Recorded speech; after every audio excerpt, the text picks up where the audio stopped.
Waalaikumsalam, Yuda. Ibu, saya punya tugas jurnal biologis reflektif Ibu terkait pembelajaran saya kemarin yang telah saya implementasikan. Ibu, saya akan menanyakan kepada Ibu kekuatan dan kelemahan apa yang terdapat pada implementasi saya selama mengajar Ibu.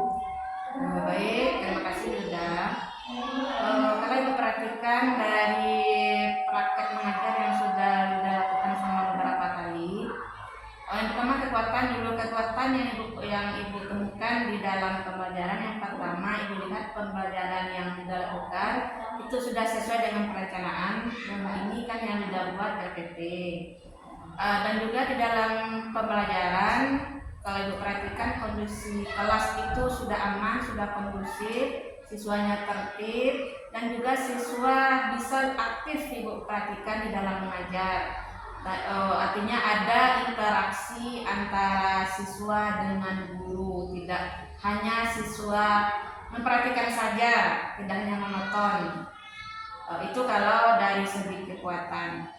Kalau kelemahan mungkin tidak ada diperhatikan, cuman ada koreksi sedikit mungkin. Itu Yuda dalam menjelaskan itu sepertinya agak terburu-buru, terlalu cepat. Karena yang kita ajarkan kelas 1 itu anaknya masih kecil, kalau terlalu cepat mungkin anak-anak agak susah gitu dalam menangkap materi yang kita sampaikan. Mungkin itu dari kekuatan dan kelemahan. Baik Ibu, terima kasih Ibu. Untuk selanjutnya Ibu, mungkin dulu waktu pertama kali Ibu mengajar jadi guru, bagaimana cara Ibu mempertahankan agar suasana kelas itu kondusif Ibu? Kalau menurut Ibu, yang pertama di dalam mengajar itu kita harus menanamkan dalam diri kita sendiri bahwa mengajar itu adalah tugas dan tanggung jawab kita. Dan yang kita menanamkan rasa tugas dan tanggung jawab, berarti maka dalam mengajar tentu kita akan berusaha sebaik dan semaksimal mungkin dalam melaksanakan tugas. Lalu bagaimana kita dalam mengajar itu membuat siswa lebih aktif dalam mengajar, siswa tidak hanya diam, dan juga di dalam tugas-tugas yang kita berikan itu mereka lebih bertanggung jawab. Artinya mereka melaksanakan tugas yang sudah kita berikan itu sesegera mungkin, tepat waktu, tidak ada waktu mereka untuk bermain-main. Dan juga ibu juga menerapkan disiplin kepada anak-anak. Disiplin itu dalam masuk, jam istirahat, dan juga dalam berpakaian.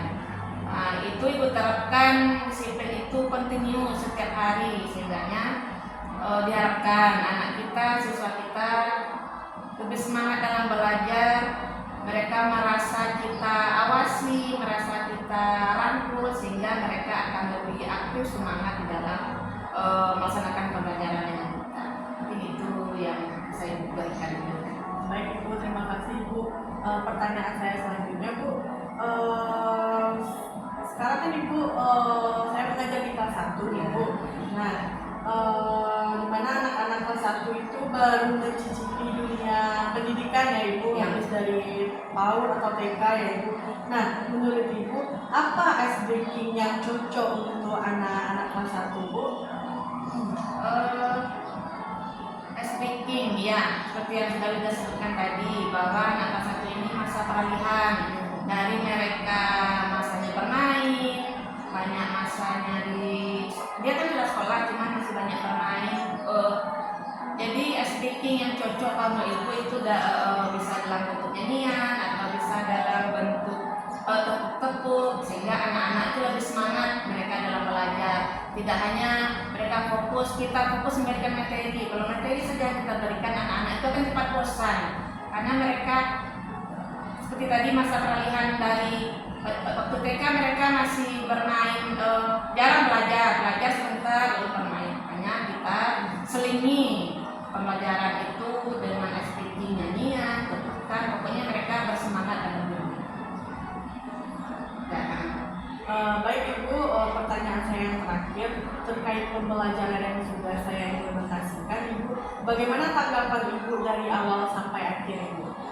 Oke, seperti yang sudah disampaikan tadi di awal, kalau ibu lihat pembelajaran dari awal sampai akhir itu sudah terlaksana dengan bagus.